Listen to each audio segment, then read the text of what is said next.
बोलो श्री प्राणनाथ प्यारे की जय। बोलो श्री सतगुरु महाराज की जय। बोलो श्री पन्ना धाम की जय। बोलो श्री सुंदर साथ की जय। प्रणाम जी सुंदर साथ जी। अभी हमने चर्चा का दूसरा भाग सुना, सैया हम धाम चले। तो सुंदर साथ जी बहुत ध्यान से हम सब सुंदर साथ जी ने सुना। कितने ध्यान से सुना सुंदर साथ जी? बीतक में इसकी क्या एग्जाम्पल आती है हमें बताएंगे प्रफुल्ला बेन। प्रणाम जी।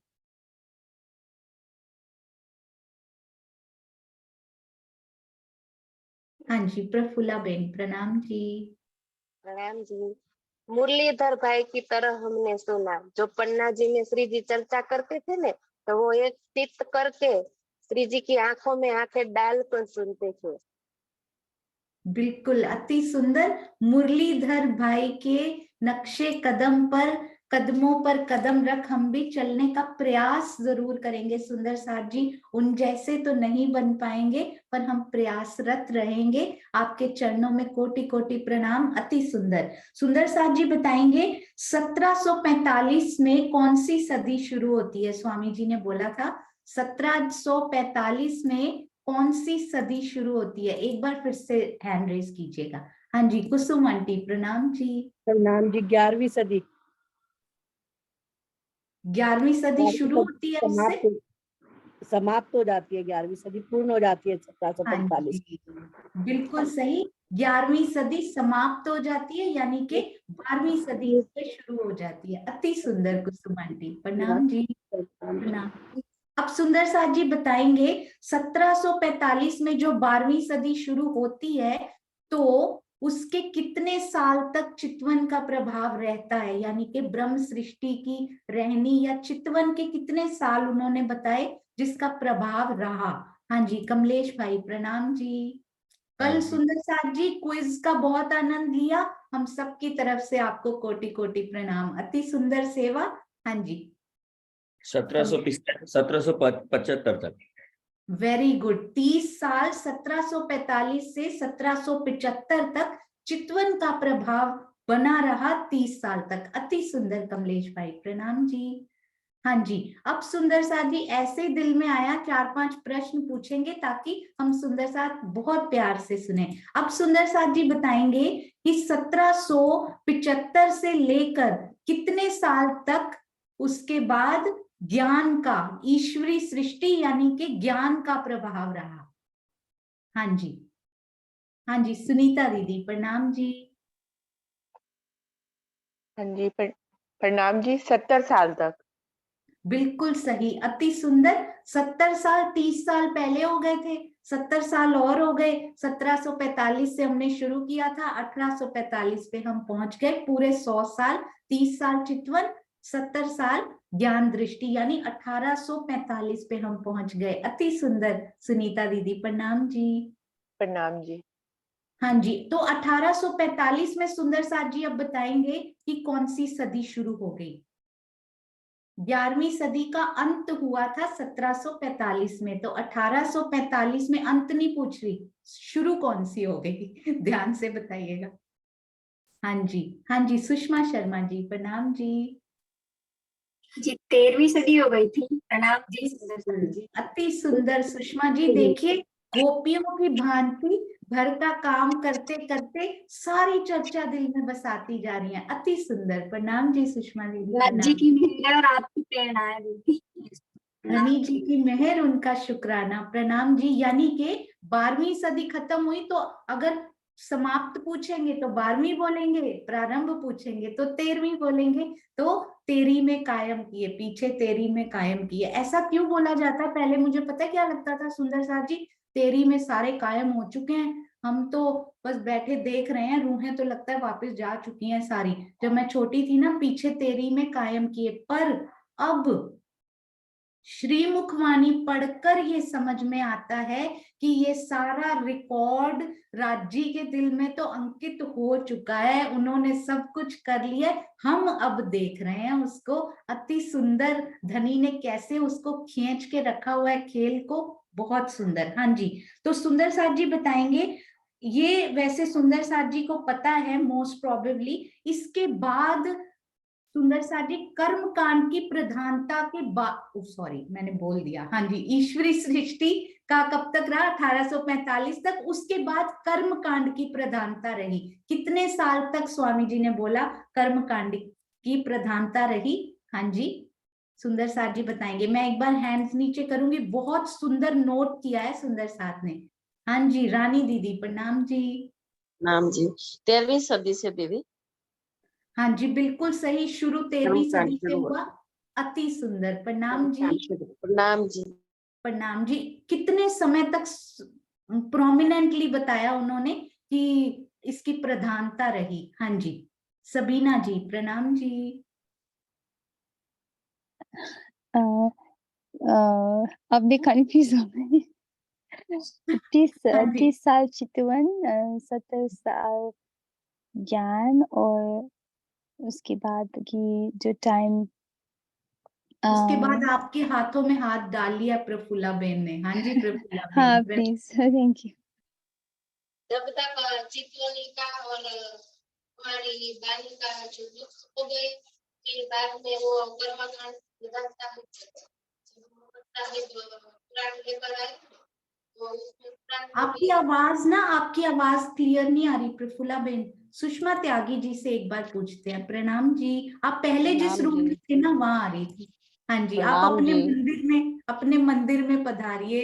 हाँ जी सुषमा जी प्रणाम जी। प्रणाम जी।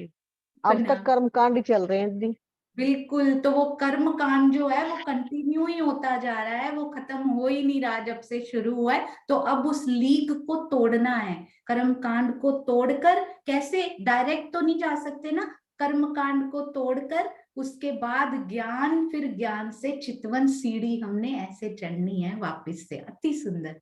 प्रणाम जी, प्रणाम जी। प्रणाम जी। हाँ जी, सुंदर साथ जी।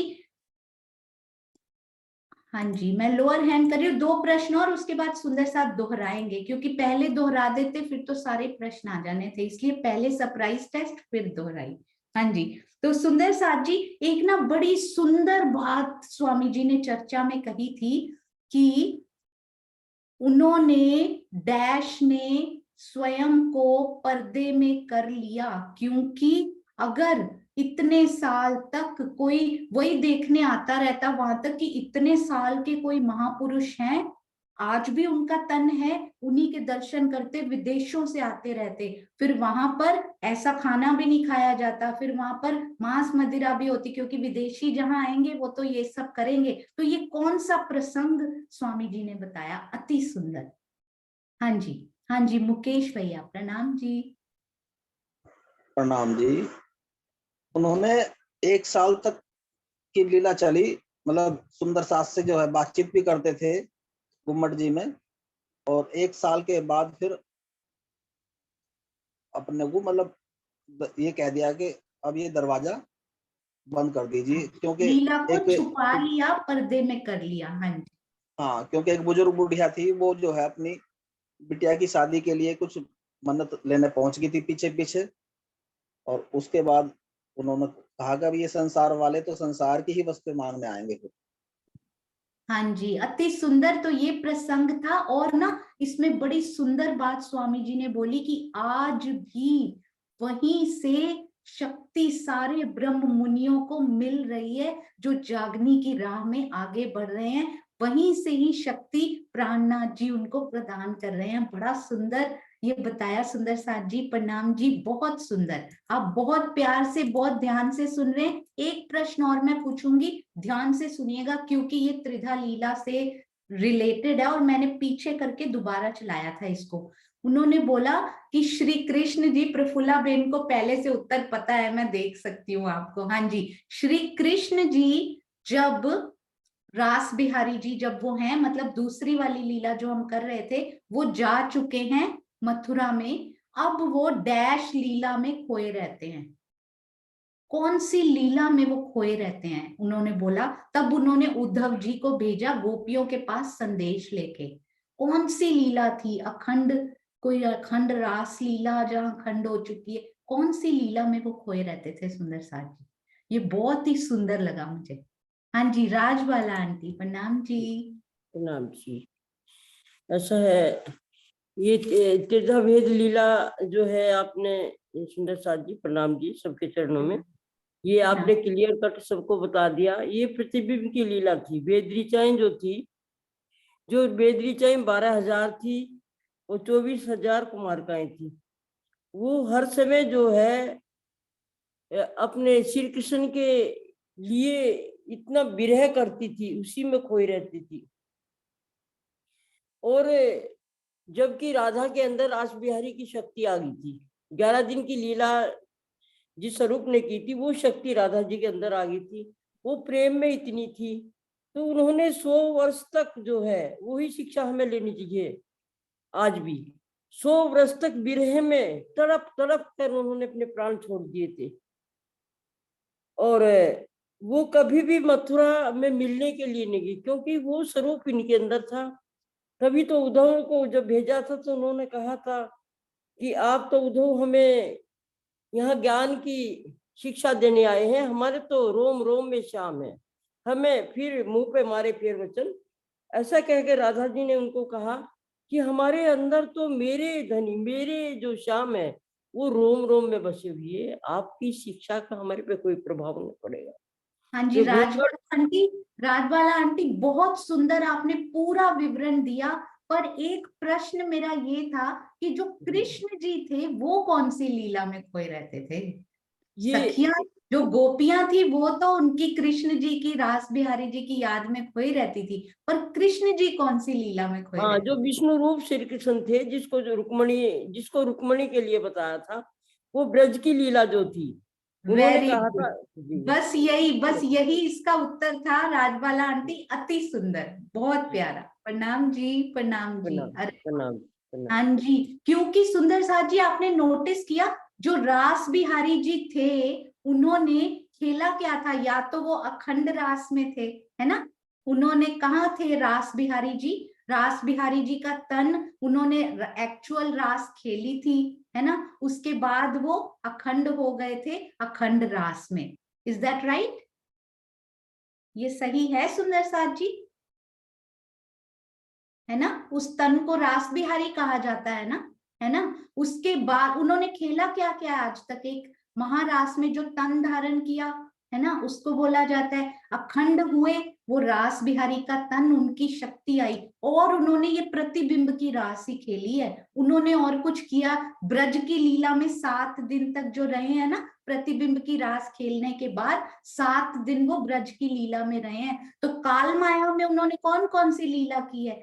वही 7 दिन की लीला, इंक्लूडिंग वो 6 महीने की जो रास है, उसी में एक रात्रि जिसको बोलते हैं, तो वो उसी में ही खोए रहते थे जो उन्होंने काल माया में की थी। रास का नहीं, मैंने दोबारा से पीछे किया कि वो उस वाली रास में खोए रहते थे, नहीं नहीं, ब्रज में जो लीला उन्होंने की है ना, उसमें खोए रहते थे। फिर उन्होंने उद्धव जी को भेजा संदेश लेकर गोपियों के लिए। बहुत सुंदर, ये स्वामी जी ने इसका बहुत ही सुंदर वर्णन किया है सुंदर साथ जी। हाँ जी, अब सुंदर साथ जी बताएंगे कि उन्होंने बताया प्राणनाथ कौन है।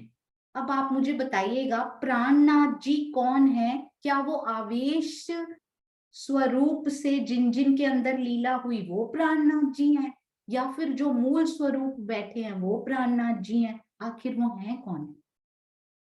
हाँ जी, रूबी जी, प्रणाम जी। प्रणाम जी सुंदर साथ जी। प्रणाम। परम धाम में जो मूल स्वरूप में बैठे हुए, उन्हीं को श्री प्राणनाथ जी कहा है। और उनकी यहाँ पे जिस तन से लीला हुई थी वो श्री मेराज ठाकुर जी का तन था। उसी तन से परम धाम के मूल स्वरूप की लीला पूरी हुई है।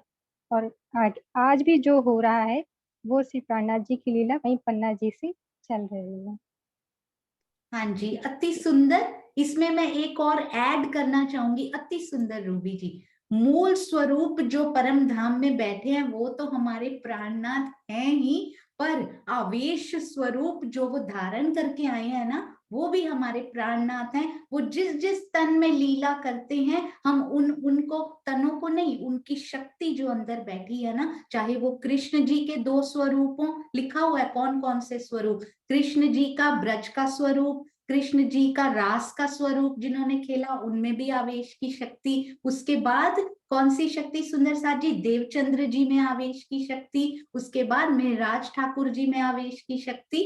इन सब को हम अपने श्री प्राणनाथ जी ही मानते हैं, क्योंकि उनके अंदर वो आवेश की शक्ति है, उनके तनों को नहीं, अंदर बैठी शक्ति को पहचानेंगे। अति सुंदर सुंदर साथ जी, बहुत ही प्यार से सुंदर साथ सुन रहे हैं। और ना एक और उन्होंने बोला कि एंड में जब फिनिश होने वाला था ना, तो एक क्षण भी नजर नहीं हटानी है हमें, है ना। तो क्या लास्ट में स्वामी जी का संदेश क्या रहा कि हमें डैश वाणी डैश डैश करना चाहिए। हाँ जी, क्या संदेश रहा? अति सुंदर, अरे वाह। हाँ जी, स्वर्णा आंटी प्रणाम जी। प्रणाम जी। लास्ट में जी कि हम चितवन की पर चलना है, और एक उन्होंने ये बताया कि निजानंद संप्रदाय मतलब जो है, या निजानंद संप्रदाय, या हम मतलब हम संप्रदाय नहीं कहें कि संप्रदाय को तो नहीं, उन्होंने ये कहा कि हम धाम धनी अंगना है और हमारा जो है सबसे उच्च ज्ञान है, और हमें जो है संप्रदाय की तरफ नहीं जाना, हमें उच्च ज्ञान की तरफ जाना है, और उनके मतलब कदमों पर चलना है। चितवन की राह सबसे ज्यादा बताई कि हमें चित में ही डूबे रहना है। हाँ जी, अति सुंदर स्वर्णा आंटी प्रणाम जी। प्रणाम जी। पता है आपकी आवाज ना थोड़ी सी कट रही थी, जैसे ही आपने चितवन बोला वो बिल्कुल सही आने लग गई। हमारी भी तार ना ऐसे ही थोड़ा सा बीच में कनेक्शन टूट गया है, तो जैसे ही चितवन करेंगे ना वो वापस कनेक्शन हमारा जुड़ जाएगा और फिर टूटेगा नहीं। हाँ जी, अनीता दीदी प्रणाम जी। लास्ट में संदेश स्वामी जी का क्या रहा? प्रणाम जी। स्वामी जी ने लास्ट में ये बताया है कि हमें ज्ञान दृष्टि से वाणी मंथन करना है और इस ज्ञान को वैश्विक स्तर पर पहुंचाना है। और दूसरा उन्होंने बोला कि चितवनी सबसे ज्यादा जरूरी है, उस ज्ञान को ग्रहण करके उसको आत्मसात चितवनी के द्वारा करना है। और तीसरा उन्होंने ये बताया कि प्राणनाथ जी की महिमा को समझना है। अरे वाह, बिल्कुल अति अति सुंदर, परफेक्ट। बिल्कुल स्वामी जी ही जैसे शब्दों को अपने इनके अंदर आके दोहरा रहे हो। अति सुंदर, प्रणाम जी। प्रणाम जी, बहुत सुंदर। सुंदर साथ जी, वाणी मंथन करना है, प्राणनाथ जी की महिमा को समझना है, वाणी मंथन करना है और चितवन करनी है, इसके अलावा और कोई विकल्प नहीं। और ना बड़ा सुंदर स्वामी जी ने एक बोला, फौलादी सीना, डरना नहीं है सुंदर साथ जी, हमारे पास सच का ज्ञान है, सीना फौलादी, और उसमें तूफान भरना पड़ेगा इस वाणी को फैलाने के लिए। पहले हमारे अंदर तो आए वो तूफान, फिर बाहर भी राज्य कैसे फैला देंगे सुंदर साथ जी। डर भय सब खत्म हो जाता है अंदर जब ये सच की वाणी अंदर आ जाती है। तो आइए अब हम दोहराते हैं। अति सुंदर, आप तो पहले ही सुंदर साथ जी 100% नहीं 200% है मेरे प्यारे सुंदर साथ। तो आपके मीठे मीठे सुंदर साथ के चरणों में प्रणाम जी। आइए अब सुंदर साथ जी, हाँ जी, किंजू सिंघाला जी आप रिवीजन कराएंगे। हाँ जी प्रणाम जी। प्रणाम जी। मैं कह रही थी स्वामी जी ने ये बताया कि हमारी वाणी को हमें फैलाना है और सब जगह पहुंचाना है, जैसे दूसरे अनुयायी ने पहुंचाया जैसे हम भी कर सकते हैं, और चितवनी में ज्यादा से ज्यादा ध्यान देना है, उससे ही हमें परम धाम मिलेगा।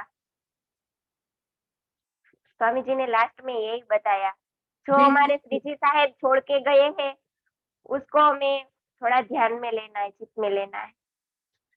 बिल्कुल सही बात है, छोड़ के नहीं गए, वो हमारे दिल में आकर बैठ गए हैं। अति सुंदर। ऐसे युवा सुंदर साथ आगे आते हैं, बहुत अच्छा लगता है। सुंदर साथ जी, एक टीम बहुत जल्दी बनाई जाएगी कि तूफान भरना है, आगे जाना है। सुंदर साथ जी अब मिलकर वो टीम बनेगी और आगे जाएगी। राज्य अपने आप सेवा के कहे साथ जाके धनिये पकड़े हाथ, एक एक सुंदर साथ उसमें अपना वो निभाएगा। हम एक एक चीज तो हर कोई कर ही सकता है सुंदर साथ जी, कोई नहीं कह सकता कि मैं घर बैठे ये नहीं कर सकता। तो वी ऑल कैन डू, हम सबका हाथ उसमें होना चाहिए क्योंकि राज्य ऐसा चाहते हैं। हाँ जी सुंदर साथ जी, 5 मिनट्स सुंदर साथ जी प्यारे प्यारे से पॉइंट्स दोहराएंगे। तो सबसे पहले सुनीता दीदी, आपने क्या नोट किया? सुनीता सिंगल जी, प्रणाम जी। प्रणाम जी दीदी। प्रणाम जी दीदी। मैंने नोट किया, प्राणनाथ जी को चितवनी की जरूरत नहीं थी। Very good. उनके अंदर तो खुद राज्य विराजमान थे, उनको चितवनी की जरूरत नहीं।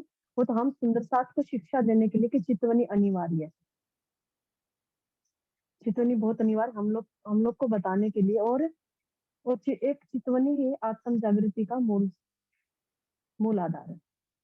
बिल्कुल, एक एक पॉइंट भी सुंदर साथ बताएंगे ना, दिल को छू जाएगा। सुंदर साथ जी क्या कहा उन्होंने? उनको चितवन की जरूरत नहीं थी, पर हमारे लिए वो कितने साल आते हैं सुंदर साथ जी, 48 से 51 तक वो चितवन में बैठे रहे। रोज गुमटी भी बताई उन्होंने। कौन सा कोण था सुंदर साथ जी? चरचनी हम सब जानते हैं। पूर्व और उत्तर का कोना कौन सा होता है सुंदर साथ जी?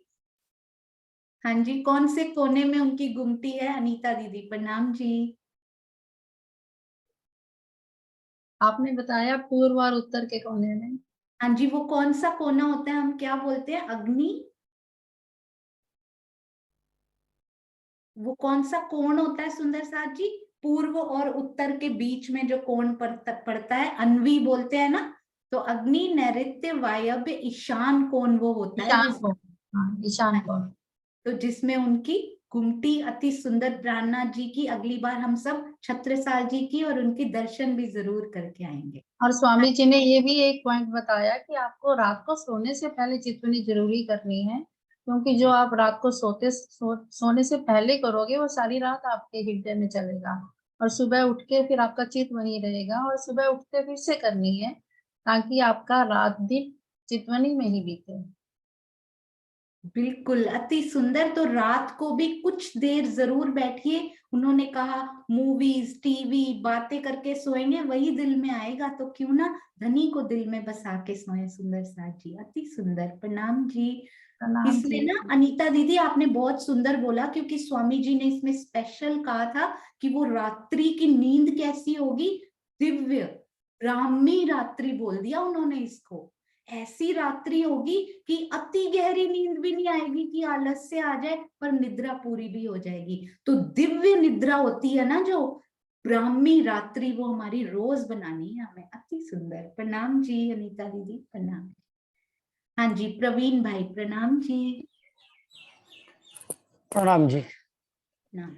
मैंने जो ये चर्चा में राजन स्वामी की चर्चा में सुना, उसमें थोड़ा पॉइंट नोट आउट किया है कि संसार के नर्क को छूटने के लिए चितवनी बहुत जरूरी है। चितवनी जब भी मिले तभी टाइम, सपोज कि कोई भी टाइम, पूरे दिन काम करते थक गए हो तो रात को 5 मिनट 10 मिनट जो भी चितवनी करोगे तो आपको पूरा उसका थाक भी उतर जाएगा, और आपकी रात्रि भी पूरी ब्राह्मी रात्रि जो आपने बताया ऐसी हो जाएगी, और प्राणनाथ जी को नजदीक जाने के लिए अपने को ये रास्ता मिलता रहेगा। दूसरा बोला कि भजनों का प्रभाव हो गया है अभी, क्योंकि वाणी का प्रभाव कम हो गया, और भजनों जैसे भजनों में क्या ग्रुप बन जाते हैं, जो ग्रुप बनता है वो अलग अलग भजन अपने हिसाब से अपने जो जैसे शूट करता है ऐसे भजन बना देते हैं, तो वाणी का प्रभाव कम हो जाता है।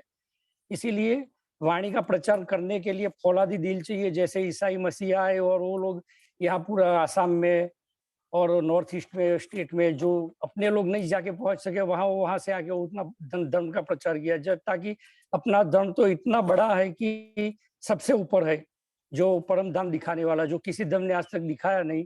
तो अपने फौलादी दिल वाले इतने सुंदर साथ सब कुछ मिल नहीं रहे, इसीलिए हो नहीं रहा है। मगर जो ऐसा करे तो जरूर ये हो सकता है। चितवनी भी करे। 400 मंदिर है, मगर 400 मंदिर के लिए पुजारी नहीं है, उसका कारण वही है। पुजारी नहीं, उन्होंने बोला 400 विद्वान नहीं है। हाँ, 400 विद्वान, सॉरी 400 विद्वान नहीं हुए, मतलब फुल नॉलेज जो फैला सके। नॉलेज अति वाला, सुंदर जैसे प्रवीण। राजन स्वामी जैसे ऐसे।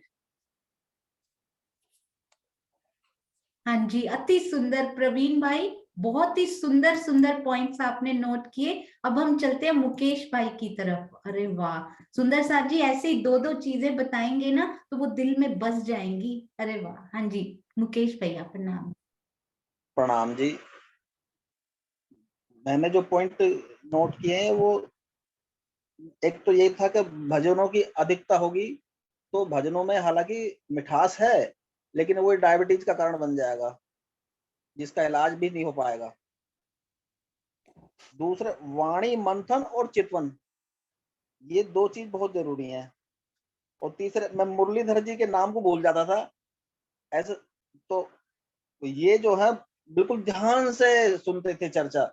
ऐसे समझिए जैसे एक सपेरा बीन बजाता ना और सांप बड़े ध्यान से फन उठा के बैठा नाचता रहता, मतलब बिल्कुल सांप की नाक की तरह। तो बस ये एक दो पॉइंट थे और ज्यादा अति सुंदर प्रणाम जी। मुकेश भैया, बहुत सुंदर। प्रणाम जी, प्रणाम जी। हाँ जी सुंदर साथ जी, भजन बहुत सुंदर होते हैं, बहुत मीठे होते हैं, पर अक्षरातीत की वाणी से मीठा और कुछ नहीं हो सकता।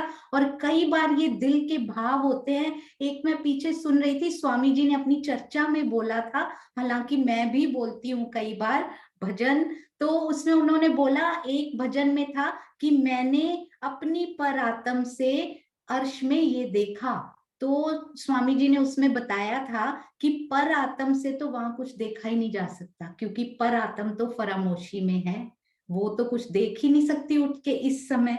तो इस समय तो आत्म देख सकती है। और आत्म की भी हमने अब समझ लिया, स्वामी जी के टीका में गहराई में गोते लगाए और ये समझ लिया कि आत्म की भी दृष्टि जाती है। उनकी आप चितवन 15 मिनट की जरूर ध्यान से सुनते होंगे, मेरी आत्मिक दृष्टि ने वहां प्रवेश किया, है ना। वो बोलते हैं आत्मिक शरीर से वहां स्नान किया, यानी पहले आत्मिक दृष्टि है, यानी आत्मिक, जैसे यहाँ सपना सेम रूप बनता है ना, तो मेरी आत्मा अपना ही एक रूप बनाकर वहां आत्मिक शरीर से स्नान करती, आत्मा की दृष्टि उसका रूप बनाकर। अति सुंदर। हाँ जी, हाँ जी सुषमा शर्मा जी, प्रणाम जी। और सुंदर साथ जी, बस इतने सुंदर साथ लेकर फिर हम मीटिंग एंड करेंगे क्योंकि देर हो जाएगी। हाँ जी सुषमा जी, प्रणाम जी।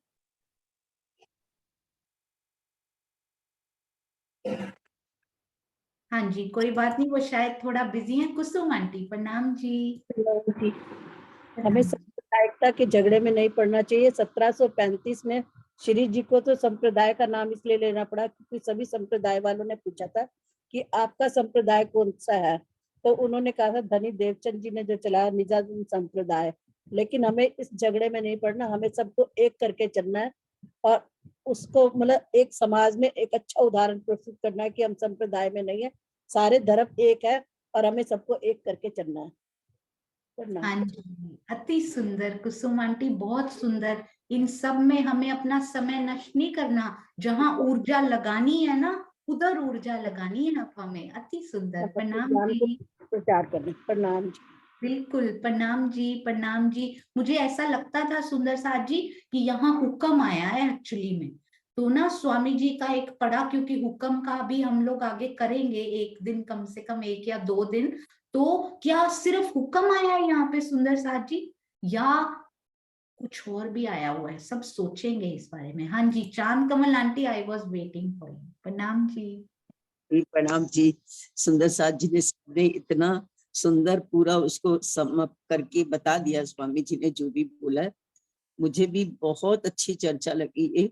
स्वामी जी ने शुरू से लेकर ना एंड तक हमें बता दिया कि हमें कहाँ से कैसे शुरू करना है और कहाँ तक पहुंचना है, पूरा बता दिया उन्होंने। चितवन करना है, पहले चितवन की महिमा बता दी उन्होंने, चितवन क्यों नहीं लगती उपाय भी बता दिया। जिसको 2 बार चर्चा आपने चलाई, मैं समझ गई थी ये विशेष ध्यान देने योग्य है, अंडरलाइन करने वाली बात है ये।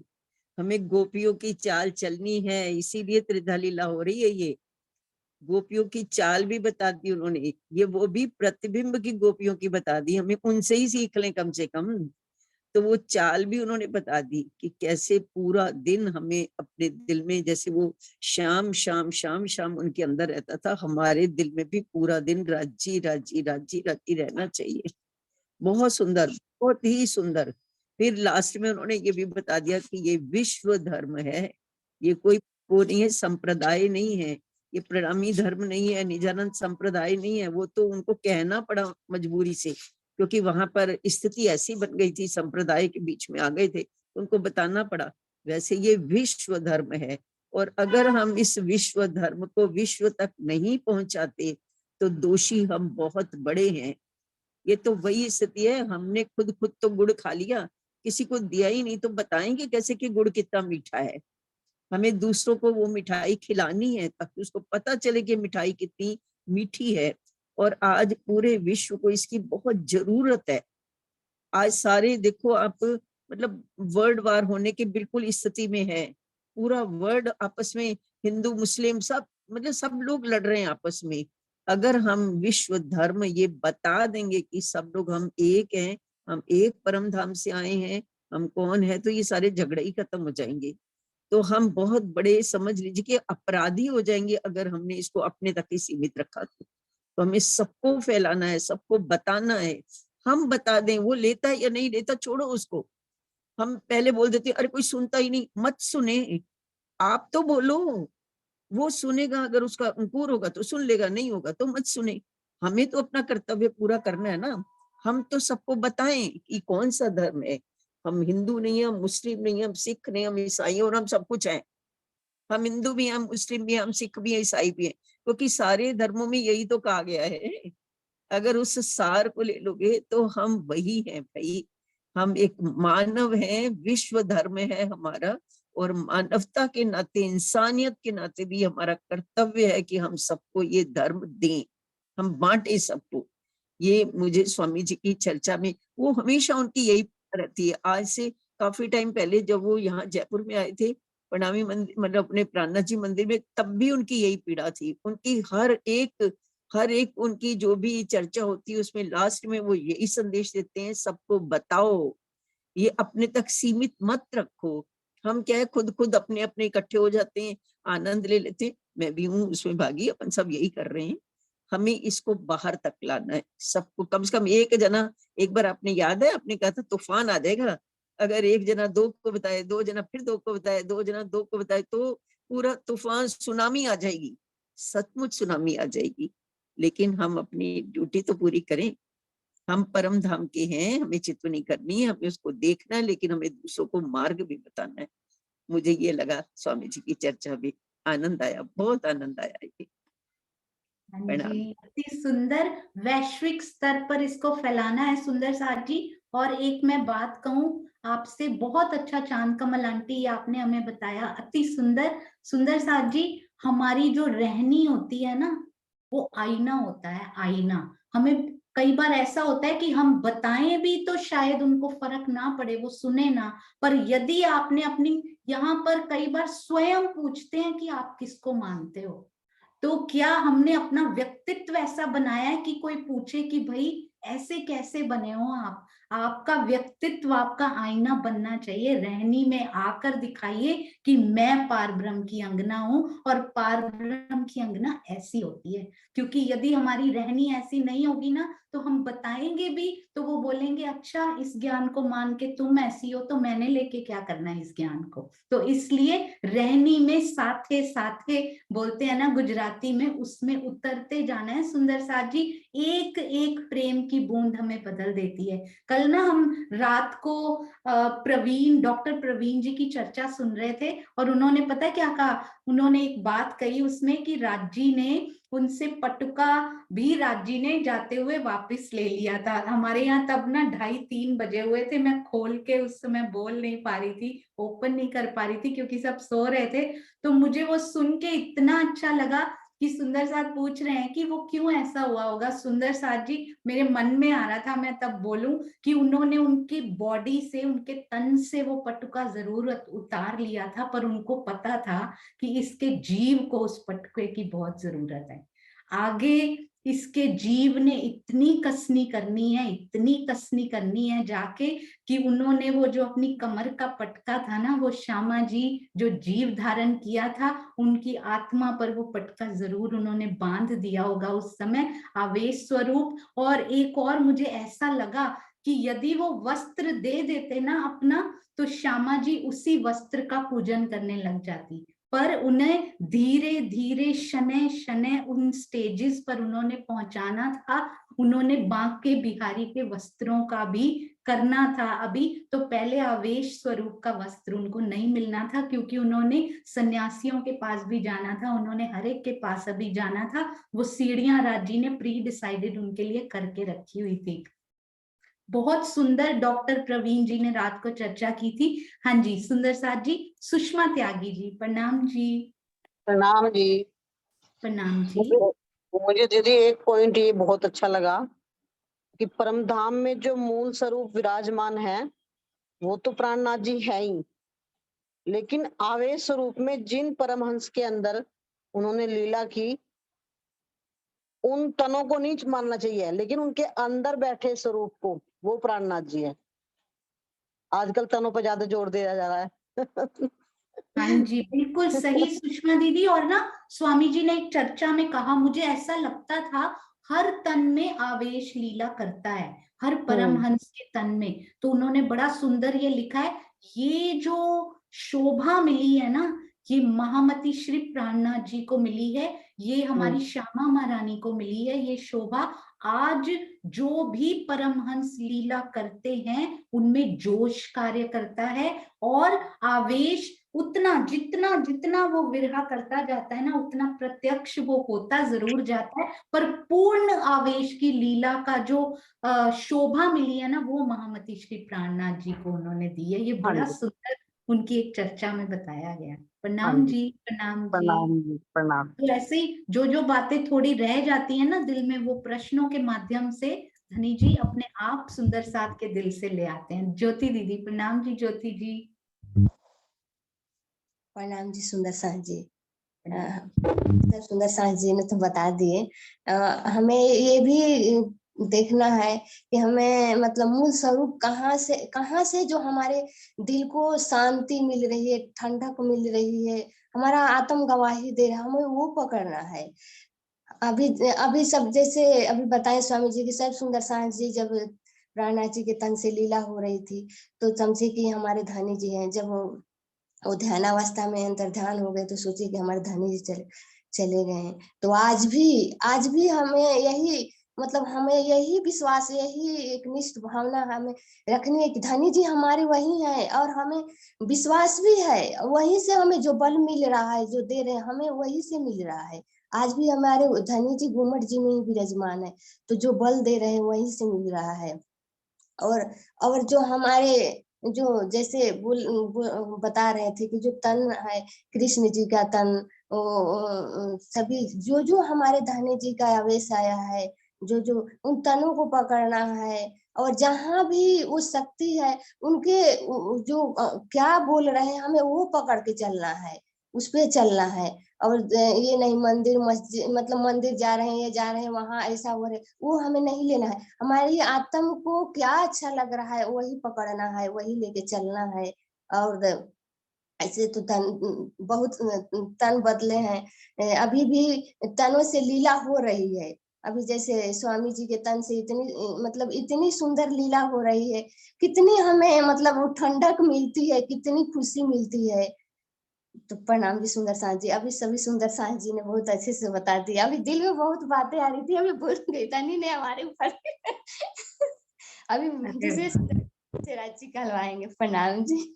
बहुत सुंदर, ये मीठी हंसी में बातें और मीठी लगी, अति सुंदर। प्रणाम जी। प्रणाम जी।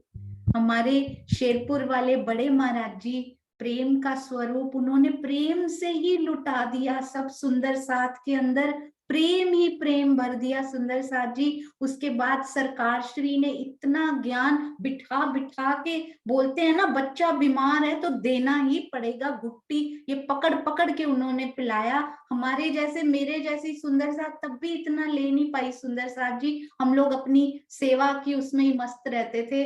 तो उनकी चर्चा भी कभी आधी सुन पाते थे, कभी कुछ, पर बहुत कुछ मिस कर दिया, पर बहुत कुछ ले लिया। जैसे मूल स्वरूप की इच्छा, आज ये समय नहीं खोना, पहले जो खो गया अब नहीं खोना। स्वामी जी ने अति सुंदर टीका कर दिया है, सब सुंदर साथ घर में जरूर पढ़ें, सुने, चर्चा भी सुने। हाँ जी, अति सुंदर सुंदर साथ जी। सुषमा शर्मा जी मुझे दिखाई नहीं दे रहे हैं फिर से। हाँ जी, चांद कमल आंटी आपको एक प्रश्न पूछना है, आप पूछ लीजिए और उसके बाद दुष्यंत भैया से 5 मिनट जरूर सुनेंगे और श्रीनिवास अंकल से भी। हाँ जी, चांद कमल आंटी जी, चांद कमल आंटी आप हैं? शायद आपका ना आप, हाँ जी हाँ जी, मैं ना इंग्लिश में टाइप कर रही थी। प्रणाम जी। प्रणाम जी। मेरा एक प्रश्न है, चाहे तो आप सबका सुन लीजिए, उसके बाद लास्ट में पूछ लूंगी, क्योंकि मुझे वो पिछले अपन वीडियो देखते हैं ना, तो उसमें मैं ये पूछना चाहती हूँ कि रास खेलने के लिए कितने जीव गए थे? जीव कितने गए थे? जीव 12,001 जीव गए थे, क्योंकि 12,000 ब्रह्म सृष्टियों के और श्यामा जी ने जो जीव धारण किया था वो गया था। राज्य में कोई जीव नहीं था, ईश्वरी सृष्टि का कोई जीव नहीं गया। फिर हमने ये भी पढ़ा कि एक एक ब्रह्म सृष्टि के ऊपर दो दो जो सुरताएं बैठी थी, ईश्वरी सृष्टि की भी बैठी थी, है ना? तभी हमने 24,000 तो ये हो गई, और राधा जी के ऊपर कोई वो नहीं बैठी थी, कोई सुरता नहीं बैठी थी। ये हमने दूसरे या तीसरे वाले जो अपना एपिसोड है ना, उसमें हमने यही पढ़ा। लेकिन जो 24 नंबर वाला एपिसोड था, मतलब शायद 12वें दिन, क्योंकि एक दिन में दो आ रहे थे ना, तो 24 मतलब 12 की होगा। उसमें ना आपने भी बोला है और मधु जी ने भी उसको रिवाइज भी किया है, उसमें यही बोला है कि मतलब श्यामा जी को हमने सखियों के अंदर ही इंक्लूड किया है, और ये भी बोला है कि श्यामा जी के ऊपर दो दो सुरताएं बैठी थी, नहीं, राधा जी उसके के बाद आप बाद वाला एपिसोड बोलोगे ना, देखोगे ना, तो उसको सही कर दिया था। अच्छा आप अच्छा देखना उसके बाद वाला। हाँ जी, तो 24,000 का काउंट 24,000 ही रखा गया, उसको बढ़ाया नहीं गया। बाद में फिर रियलाइज हुआ कि नहीं, श्यामा जी में वो ऐसा लगता है कि नहीं होनी चाहिए, पर कहीं लिखा हुआ मिलेगा तो सुंदर साथ जरूर उसको वो करेंगे। हाँ ठीक है। हाँ जी, प्रणाम जी, प्रणाम जी। अरे वाह, मतलब जीव तो 12,001 और सुरताएं कितनी गई चांद कमल आंटी? एक तो श्यामा जी की सुरता और इधर पूरी 36,000, है ना? 36,001 हो गई। बिल्कुल ठीक है। हाँ जी, प्रणाम जी, प्रणाम जी। अरे वाह, हाँ जी, हाँ जी। सुषमा त्यागी जी आप पूछ चुके हैं, पर आप एक बार जल्दी से कीजिए, फिर हम दुष्यंत भैया हाँ के पास। दीदी, मेरे को ये पूछना था कि चितवनी का प्रभाव कितने टाइम तक रहा, ये बताया आपने, उसको रिपीट कर 30 दीजिए 30 वर्ष पहले, 30 वर्ष थे ना, 1745 से 1775 तक। 1700। और फिर ज्ञान कितने टाइम रहा ये? फिर 70 वर्ष, पूरे 100 हो गए। 30 + 70, 1745 से वापस 1845 आ गया इतने में, और फिर जीव सृष्टि का वो शुरू हो गए कर्म कांड। ठीक है, हाँ जी, ठीक है दीदी। प्रणाम जी, प्रणाम प्रणाम जी। प्रणाम जी। मुझे ना ये कभी संवत याद नहीं होते, सुंदर साथ जी कभी याद नहीं होते, पर सुंदर साथ के साथ बैठ के याद हो गया सारा। हाँ जी, चित्रा जी, प्रणाम जी। प्रणाम जी दीदी। दीदी वो श्यामा महारानी श्यामा जी के वर्णन में पढ़ रहे थे हम महाराष्ट्र में, उनके हस्तकमल की शोभा में ना 20 पौरियों का वर्णन आता है। तो वो क्या होता है, पौरियां किसको कहते हैं? ये 15 बनती हैं। अच्छा, ऊपर के मेरे ख्याल से ये होती है शायद। सुनीता दीदी, पौरियां क्या होती हैं? ये नहीं होती हैं? नहीं, पूरा वो बोल रहे हैं, श्रीनिवास अंकल बता रहे हैं। हाँ जी,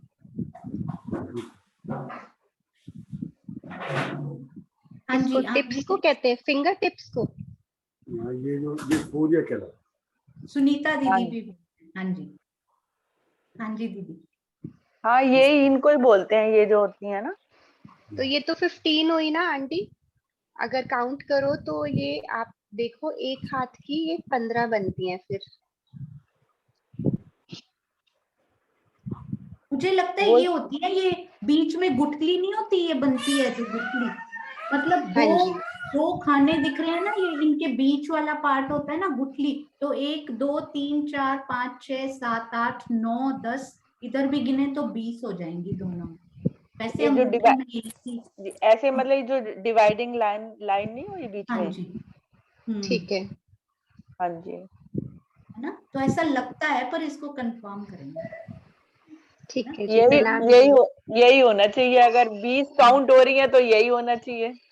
हालांकि अंगूठे में एक ही है, पर उसको हमने 2 काउंट कर लिया है। प्रणाम जी, इसको करेंगे, है ना? प्रणाम जी।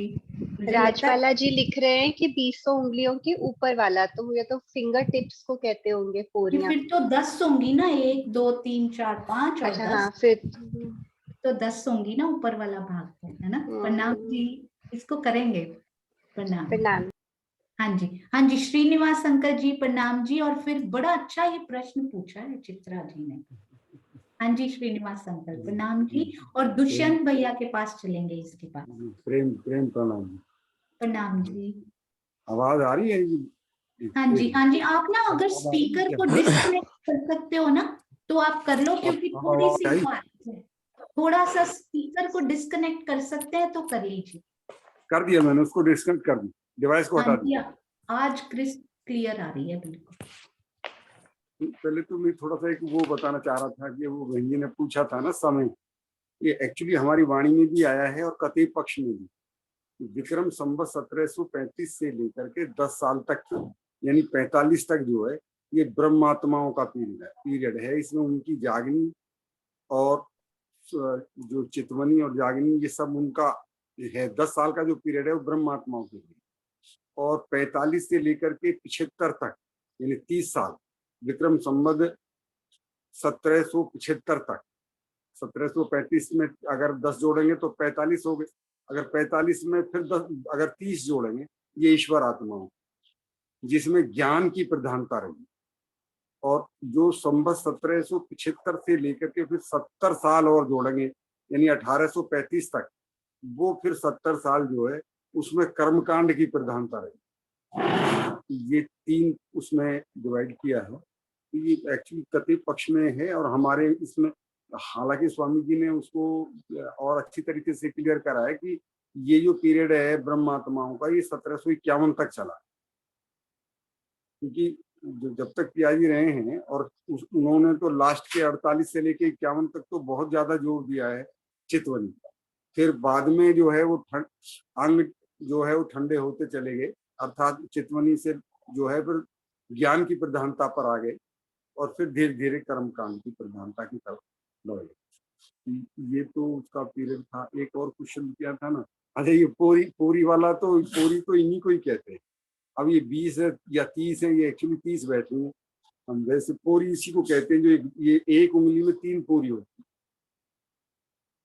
तो और जो आज जो हमारे स्वामी जी का जो विषय था, और बहुत वो तो चितवनी का उनका मेन प्रधान जो है उनका मुख्य मोटो जो है वो तो चितवनी ही रहता है। आज मैं वो पढ़ रहा था, इसमें ना एक धाम दर्शन, वो मुक्ति पीठ से एक पत्रिका मेरे पास आए, बच्चा लेकर के आया था। तो उसमें उन्होंने प्रतिबंधित किया है सभी गुरुओं को, संतों को, महंतों को, अध्यक्षों को, जो लोग अपनी आरती उतरवा रहे। देखा गया है कि कुछ गुरु सदगुरु ऐसे हो गए हैं हमारे समाज में जब वो जाते हैं तो पूर्ण ब्रह्म की आरती जो है उनकी भी उतारी जाती है। तो उन्होंने उसमें लिखा है कि प्रतिबंधित किया जाता है कि कोई भी जो है वो मतलब प्राणनादी नहीं हो सकता। हाँ जी, बिल्कुल सही श्रीनिवास अंकल। पर मुझे ऐसा लगता है कि हम शायद पॉजिटिविटी की और ऊर्जा हम ज्यादा लगाएंगे इधर, हम ये डिस्कशन सुंदर साथ के उस पे छोड़ेंगे तो ज्यादा अच्छा रहेगा। तो आप चर्चा के पॉइंट्स हम डिस्कस करेंगे तो बहुत अच्छा रहेगा। हाँ जी, प्रणाम जी। चर्चा में तो आज मैं थोड़ा डिस्टर्ब रहा हूँ। मैं आज एक्चुअली सुबह जो लाइट की प्रॉब्लम थी, बीच में चला गया था, तो इसलिए मैं थोड़ा चित्रकूट ये तो जो कुछ सुना है मैंने थोड़ा देर, उसमें 400 मंदिर हैं, क्योंकि 400 ज्ञाता वो हमारे ज्ञानी नहीं है, जो हमारे इस निजानंद संप्रदाय को आगे की तरफ बढ़ाया जा सके। और जो विक्रम संवत 1735 में निजानंद संप्रदाय का उल्लेख किया था उन्होंने, तो क्योंकि उन्होंने पूछा था कि हाँ ग्रंथों से बताएं, ये उनका उनकी शर्त थी। जो वहां पर 10 नाम सन्यासी आए हुए थे और चारों संप्रदाय के आचार्य थे, उन्होंने कहा कि जो भी कुछ बताओगे आप प्रमाण सहित बताएं। तो क्योंकि माहेश्वर तंत्र में शिव जी भगवान ने उमा को बताया है कि जब वो ब्रह्मात्मा इस संसार जगत में आएंगी तो उनका संप्रदाय जो है वो निजानंद संप्रदाय होगा। तो वही जो है पियाजी ने जो है विक्रम संवत 1735 में उनको वही सेम टू सेम पद्धति जो है जो हमारे माहेश्वर तंत्र में दे रखी है, उसी वही सेम के सेम जो है वहां पर उनको समझाई।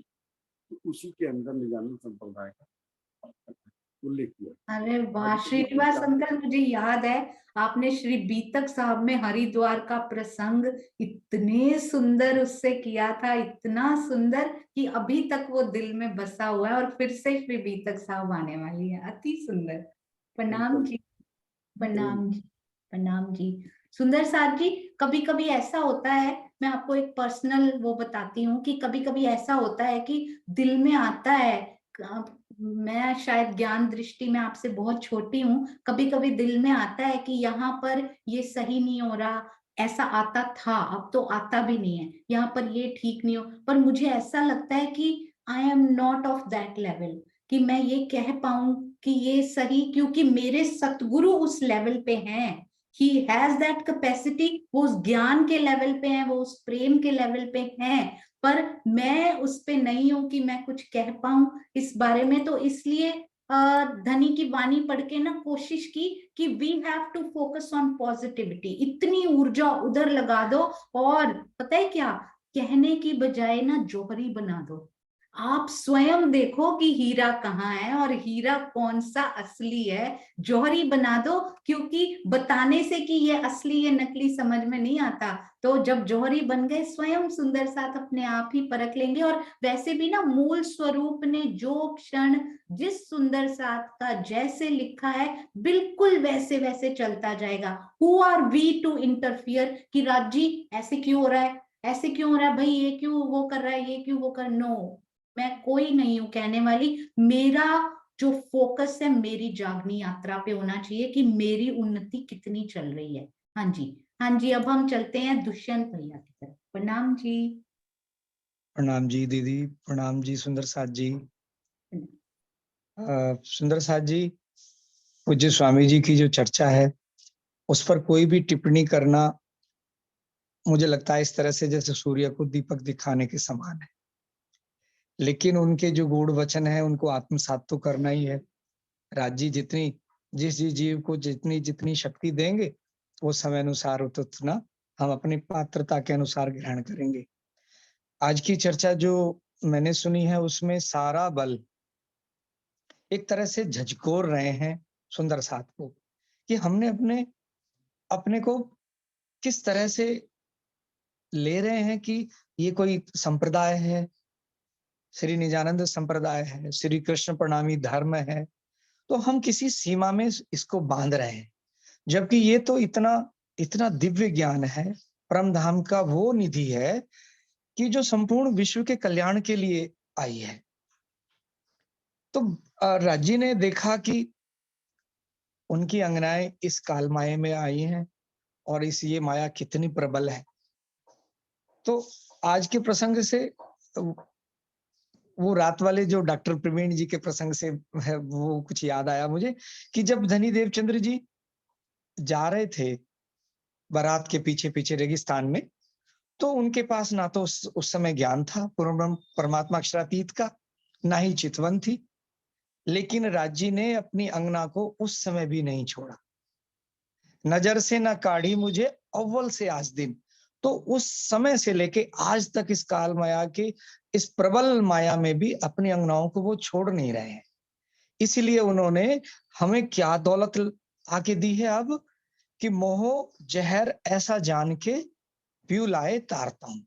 उन्हें पता है कि इस काल माया के ब्रह्मांड का ये माया कितनी कितनी प्रचंड है और मोह सागर का जहर कितना कितना अधिक प्रबल है, ये जान के वो अपनी अंगनाओं को बचाने के लिए पीऊ लाए तारतम सब विध का ये औखद प्रकाश एक खसम, ये सब प्रकार की औषधि है और ये अपने जो प्रियतम है अक्षरातीत धामधनी उनको प्रकाशित करता है, उनका ज्ञान देता है।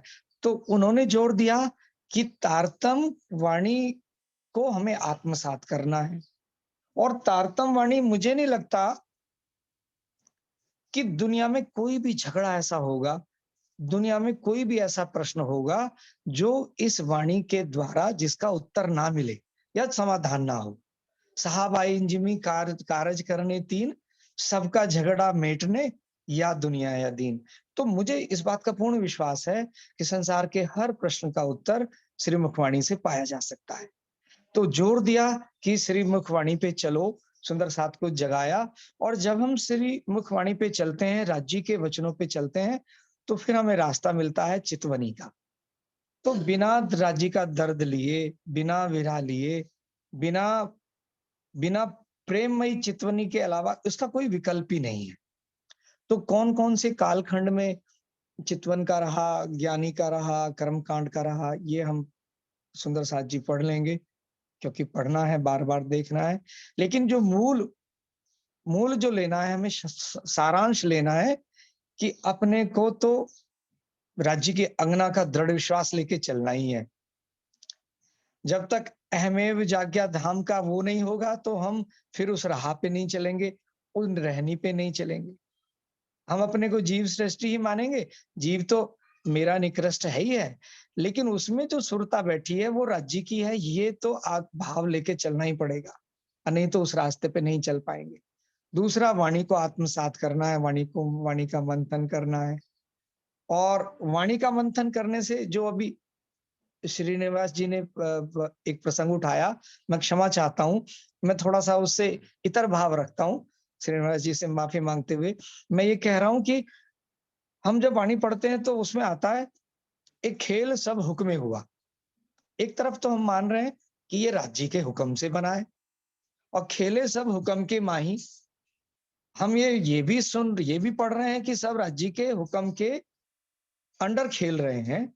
फिर हमारी दृष्टि वहां जाती है कि अरे इन्होंने तो आरती उतरवा ली, इन्होंने तो ऐसा कर दिया।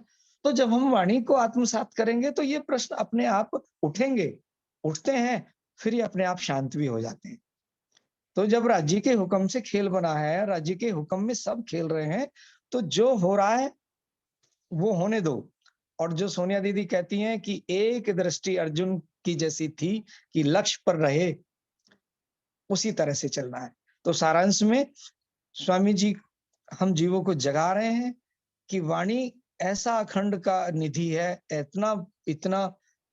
इतना ऐसा सौदा है, अमूल्य, कि इसको आत्मसात करके जो प्राणनाथ जी ने चल के दिखाया चितवन की राह पर, उस पर हमें चलना है। और सारे झगड़े मिटाने की सामर्थ्य इस ब्रह्मवाणी में है। ए वाणी गर्जत माज संसार, खोजी खोज मिटावे अंधार, मूढ़मती न जाने विचार, महामती कहे पुकार पुकार। और मतलब क्या कहूं कि साक्षात अक्षरातीत धामधनी ने अपने को इतना नीचे करके, इतना दीन बना के इस वाणी में पुकार की है कि हमारे कठोर हृदय पे वो चोट नहीं लगती कि इंद्रावती लागे पाए, ऐसा भी उन्होंने शब्द कहा है। तो हमारा जीव इतना निकृष्ट, कठिन, कठोर, अति ढीठ है कि जब अक्षरातीत धामधनी इंद्रावती जी के द्वारा कहला अपने को दीनहीन ऐसा बना के प्रस्तुत कर रहे हैं, हमारे हृदय में फिर भी चोट नहीं लगती। प्यारे सुंदर साथ जी, वाणी को आत्मसात करने के सिवाय चितवनी का मार्ग अपनाने के अलावा दूसरा कोई विकल्प नहीं है। इस जगत में ये त्रिगुण का शरीर है, माया से, पंच तत्व से बना है, 3 गुणों की माया से बना है। बहुत सारे विकार मेरे में इतने भरे पड़े हैं, हमारी दृष्टि विकारों पर ना जाके केवल लक्ष्य पर रहे तो राज्य का वो तो प्रेम कर ही रहे हैं, अपनी तरफ से उन जैसा प्रेम करने वाला कोई है ही नहीं, लेकिन हम उनके प्रेम के पात्र बने तो स्वामी जी के वचनों को ग्रहण करके, उनकी रहनी को चल के कुछ अनुसरण करके तो बढ़ा जा सकता है, वरना मंजिल बहुत कठिन है। प्रेम प्रणाम जी, जो त्रुटि हो गई हो क्षमा करना। प्रणाम जी। प्रणाम जी, अति सुंदर, यही तो हम सब सुंदर साथ का प्रेम है कि एक सुंदर साथ ने कहा, दूसरे ने माना। अति सुंदर सुंदर साथ जी। और श्रीनिवास अंकल, मेरी इच्छा ये थी कि हरिद्वार का प्रसंग हम उनसे एक बार समझें, एक बार सुने। बहुत सुंदर उन्होंने एक्सप्लेन किया था, और अनिल भाई ने बहुत सुंदर लिखा, दृष्टा भाव रखना है सुंदर साथ जी। जैसे जैसे धनी करा रहे हैं ना वैसे वैसे करते जाओ। मुझे तो ऐसे लगता है श्रीनिवास अंकल, दुष्यंत भैया, रास की वो रामत याद है आपको जिसमें आम की रामत थी, सखियां आम के पेड़ को पकड़ के बैठी और पीछे आधी सखियों की ड्यूटी लगाई हुई, इनको खींचती भी जाओ, इनको पकड़ने नहीं देना तुमने। और राजी जम के, राजी आप जम के खड़े रहना, और कहीं ढीला पड़ने लगे हमें बताना, हम थोड़ा कमजोर लगाएंगे।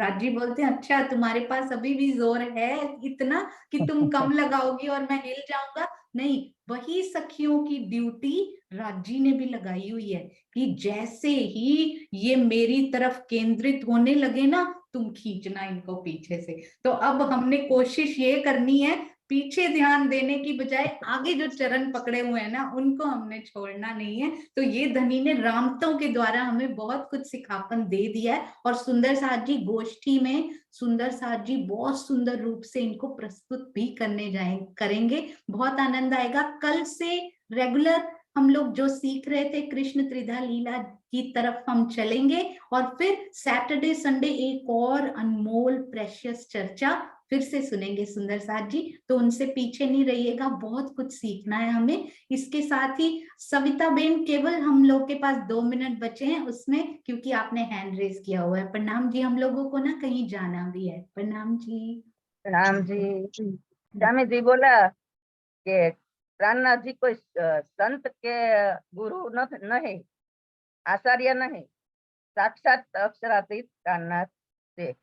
अरे वाह, बिल्कुल सटीक, एकदम परफेक्ट उन्होंने बात कही। एक्चुअली पता क्या है, अगर हम उनको प्रियतम कहते हैं तो हम उनको डिसाइड नहीं कर रहे कि वो कौन है, हम डिसाइड कर रहे हैं हम कौन है ना। तो अगर वो प्रियतम है तो हम कौन है, अगर वो संत है तो हम कौन है, अगर वो आचार्य हैं तो हम कौन है। आप उल्टा चलिए, अगर मैंने उनको ये कहा तो मैं क्या हुई फिर, है ना। अगर वो प्रियतम है तो मैं ब्रह्म सृष्टि में उनकी अंगना हूं, है ना। तो बहुत सुंदर सविता बहन, अति सुंदर। प्रणाम जी। हम सबको अंगना भाव लेकर आगे चलना है। बोलो श्री प्राणनाथ प्यारे की जय। श्रीनिवास अंकल और दुष्यंत भैया जयकारा लगाएंगे। हाँ जी। बोलो श्री प्राणनाथ प्यारे की जय, श्री सद्गुरु महाराज की जय, श्री पन्ना धाम की जय, सर्व सुंदर साथ की जय।